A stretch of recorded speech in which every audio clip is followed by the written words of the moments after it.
Bismillahirrahmanirrahim. Assalamualaikum warahmatullahi wabarakatuh. Salam sejahtera untuk kita semua. Perkenalkan, kami dari kelompok 9 akan mempresentasikan materi mengenai hubungan bisnis. Sebelumnya, perkenalkan, nama saya Nasya Desta Fitri dengan NIM 2005-9025 selaku moderator. Dan juga perkenalkan teman-teman saya yaitu Assalamualaikum warahmatullahi wabarakatuh. Perkenalkan, nama saya Muhammad Dafa Devni dengan NIM 20091152. Assalamualaikum warahmatullahi wabarakatuh.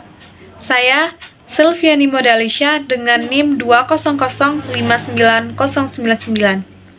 Assalamualaikum warahmatullahi wabarakatuh. Perkenalkan, saya Adinda Ika Putri dengan NIM 2059042. Assalamualaikum warahmatullahi wabarakatuh. Perkenalkan, saya Zaura Mutia Aslam dengan NIM 200599195 dari Prodi Manajemen. Baiklah, seperti yang teman-teman ketahui, hubungan-hubungan bisnis dilakukan karena adanya kepentingan dan tujuan untuk saling mencari keuntungan satu sama lain. Tujuan lainnya dilakukan untuk mempercepat proses pemasaran produknya ke masyarakat luas. Ada juga yang bertujuan untuk membantu pihak lain karena tidak diizinkannya pihak lain untuk memasarkan produknya di suatu negara. Namun, ada pula yang melakukannya karena ketidakmampuannya dalam berbisnis ataupun masalah permodalannya.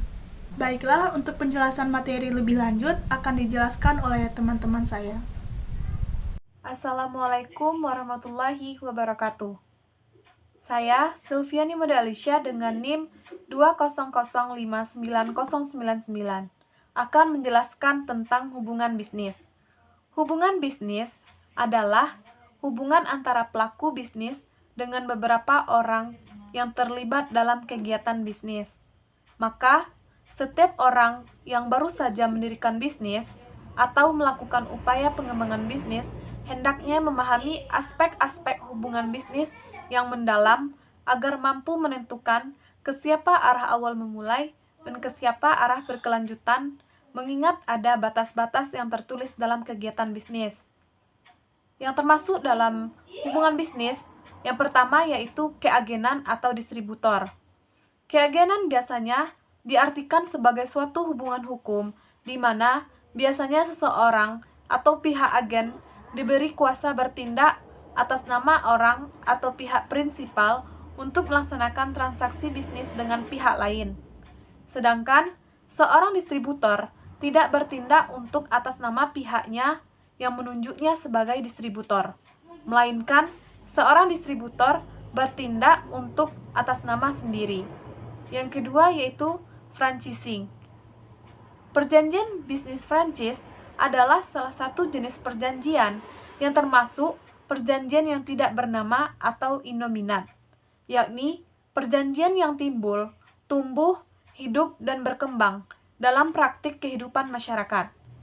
Franchising diatur dalam pasal 1320 KUH Perdata yang pada intinya mengatur tentang kesepakatan para pihak, kecakapan para pihak, objek tertentu, dan sebab yang halal. Assalamualaikum warahmatullahi wabarakatuh. Assalamualaikum warahmatullahi wabarakatuh. Saya Adinda Ika Putri dengan NIM 2059042. Dalam melakukan perjanjian bisnis franchise terhadap para pihak dibutuhkan suatu tempat dalam pelaksanaannya sebagai perlindungan hukum. Perlindungan hukum yang dapat dilakukan kepada para pihak yakni subjek pelaku franchise dan franchisor, seperti perlindungan hukum preventif dan represif. Perlindungan hukum represif yaitu bertujuan untuk menyelesaikan suatu sengketa dari kedua pihak pelaku franchise. Penanganan perlindungan hukum dalam menyelesaikan sengketa ini dilakukan oleh Pengadilan Umum dan Peradilan Administrasi di Indonesia. Perlindungan hukum Prancis atau waralaba diatur dalam Peraturan Pemerintah Republik Indonesia Nomor 42 Tahun 2007 yang mengatur tentang waralaba dan diatur lebih lanjut oleh Peraturan Menteri Perdagangan Republik Indonesia. Itu terdapat pada nomor 53 MDAG per 8 2012 tentang penyelenggaraan waralaba. Perlindungan hukum ini butuh lebih ditegakkan untuk melindungi para pelaku bisnis franchise dari masalah-masalah yang mungkin timbul seperti melakukan kecurangan maupun yang tidak sesuai dengan aturan yang ada. Perlindungan hukum Prancis atau waralaba diatur dalam Peraturan Pemerintah Republik Indonesia Nomor 42 Tahun 2007 yang mengatur tentang waralaba dan diatur lebih lanjut oleh Peraturan Menteri Perdagangan Republik Indonesia. Itu terdapat pada nomor 53 MDAG per 8 2012 tentang penyelenggaraan waralaba. Perlindungan hukum ini butuh lebih ditegakkan untuk melindungi para pelaku bisnis franchise dari masalah-masalah yang mungkin timbul seperti melakukan kecurangan maupun yang tidak sesuai dengan aturan yang ada. Operasional dari joint venture adalah yang pertama mencoba memanfaatkan modal asing yang berasal dari luar negeri. Yang kedua, mencoba untuk memanfaatkan teknologi yang berasal dari luar negeri. Sedangkan yang ketiga, mencoba untuk memanfaatkan kapasitas manajemen yang berasal dari luar negeri. Contoh joint venture adalah seperti perseroan terbatas atau PT.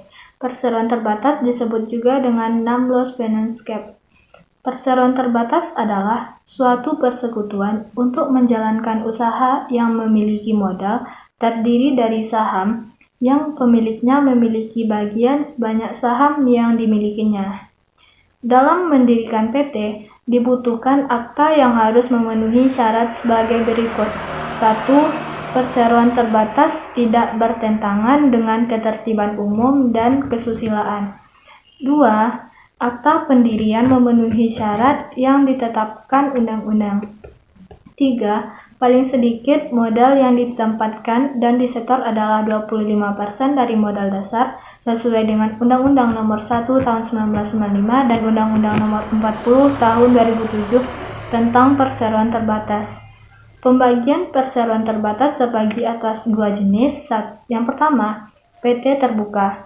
Perseroan terbatas terbuka adalah perseroan terbatas yang menjual sahamnya kepada masyarakat melalui pasar modal atau go public. Jadi sahamnya ditawarkan kepada umum. Yang kedua, PT tertutup. Perseroan terbatas tertutup adalah perseroan terbatas yang modalnya berasal dari kalangan tertentu, misalnya pemegang sahamnya hanya dari kerabat dan keluarga saja, atau kalangan terbatas. Materi selanjutnya, materi 4 mengenai bangun guna serah atau build operate transfer, yaitu pemanfaatan barang milik atau kekayaan negara di daerah yang dilimpahkan pengolahannya kepada perum atau perusahaan daerah berupa tanah oleh pihak lain dengan cara pihak lain tersebut membangun bangunan atau sarana lain bentuk fasilitasnya di atas tanah tersebut serta mendayagunakannya dalam jangka waktu 20-30 tahun. Selanjutnya, kewajiban dan hak masing-masing pihak. Pihak pertama berkewajiban untuk 1. Menyerahkan tanah sebagaimana mestinya dalam keadaan kosong dan bebas dari ikatan hukum dengan pihak lain kepada pihak kedua dengan suatu berita acara penyerahan yang akan dilampirkan dan merupakan bagian yang tak terpisahkan dari perjanjian ini. 2. Membantu pengurusan dan penyelesaian hak guna bangunan atas tanah tersebut dicatat oleh pihak kedua, serta membantu mengatur penyelesaian perizinan-perizinan dalam rangka pendirian sarana yang diperlukan. Sedangkan pihak kedua berkewajiban untuk 1. Menyetorkan bagian keuntungan setiap tahun kepada pihak pertama. 2. Membayar biaya pengadaan tanah, seperti membayar kompensasi atas pemberian hak guna bangunan atas nama pihak kedua di atas hak milik atas nama pihak pertama. Yang ketiga, membayar pajak bumi dan bangunan atau disebut juga dengan PBB sesuai peraturan perundang-undangan yang berlaku. Yang keempat, mengasuransikan bangunan tersebut pada perusahaan asuransi sejak pembangunan dimulai sampai dengan berakhirnya kerjasama. Itulah penjelasan dari kelompok kami, yaitu kelompok 9, mengenai materi hubungan bisnis. Dan saya harap teman-teman semua dapat mengerti dan memahami penjelasan mengenai hubungan bisnis. Apabila ada kesalahan, kami mohon maaf, dan saya akhiri dengan wassalamualaikum warahmatullahi wabarakatuh.